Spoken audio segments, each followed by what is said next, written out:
In order to capture the vote, you have to capture institutions. I am saying that institutions of India are captured, and I will come to the point, which is Election Commission is captured. Sir, मैं कल राहुल गांधी को सुन रहा था और आज वेणुगोपाल जी को भी सुना।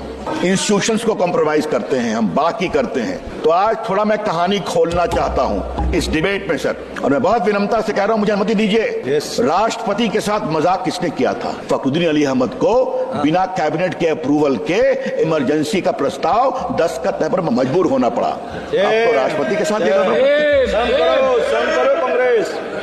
अब सर जरा मुझे ये बताइए, सुप्रीम कोर्ट के 3 जजेस को सुपरसीड किसने किया था? इन्होंने किया था।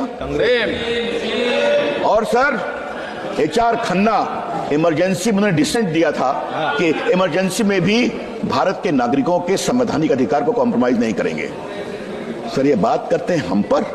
HR खन्ना को इन्होंने 1 महीना के लिए भी भारत का चीफ जस्टिस नहीं बनने दिया, क्योंकि उसने नागरिकों के अधिकार की बात की थी।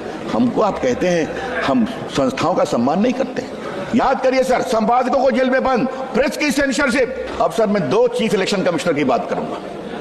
मेरा वेणुगोपाल साहब सुनिए आप। एक तो मिस्टर गिल थे सर, जैसे ही हटे राज्यसभा बने और बनकर फिर मंत्री बन गए। और दूसरे हैं श्रीमान नवीन चावला। आज मैं उनकी कहानी बताना चाहता हूं। नवीन चावला वही हैं जिनका काम था इमरजेंसी में जेपी और संघ के स्वयंसेवकों को जान करके ऐसे सेल में रखना जहां छत ऐसी गर्म हो कि गर्मी में परेशान हो जाए। शाह कमीशन की रिपोर्ट में लिखा हुआ है। वो रिटायर हुए सर, इनकी सरकार ने उनको बनाया इलेक्शन कमिश्नर। उनका पहला काम क्या हुआ? यूपी का चुनाव था और एक कोल्यूसिव कंप्लेन कराया गया कि बीजेपी को बैन कर दिया जाए। सर नोटिस हुई, स्वर्गीय अरुण जेटली हम पेश हुए थे सर, और पहला काम किया हमने कहा नवीन चावला बीजेपी के खिलाफ शिकायत नहीं सुन सकते हैं क्योंकि वो बायस्ड है। 3 दिन बहस चली और बाद में चीफ इलेक्शन कमिश्नर और कुरैशी साहब ने हम लोग की बात माना कि can not clear this proceeding. उस समय के चीफ इलेक्शन कमिश्नर ने राष्ट्रपति को शिकायत की कि नवीन चावला का इतना ओमिशन एंड कमीशन है कि उनको इलेक्शन कमिश्नर से हटाया जाए। इन्होंने क्या किया? हटाने की बात तो दूर, उसको बना दिया चीफ इलेक्शन कमिश्नर। बात करते हैं आप, बात करते हैं आप।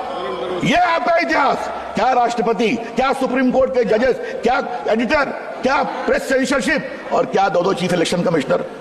तो वेणुगोपाल जी कृपा करके हमें आप भाषण न दें। जरा अपने अतीत में झांके। ये झांकना बहुत, you need to reflect. Sir ji kindly and today you are a good friend of mine, let me tell you this. Kindly address the chair. Please have an kindly address the chair. Today I would like to very gently tell my very good friend Mr. Venugopal, please reflect as to what is the condition of your party.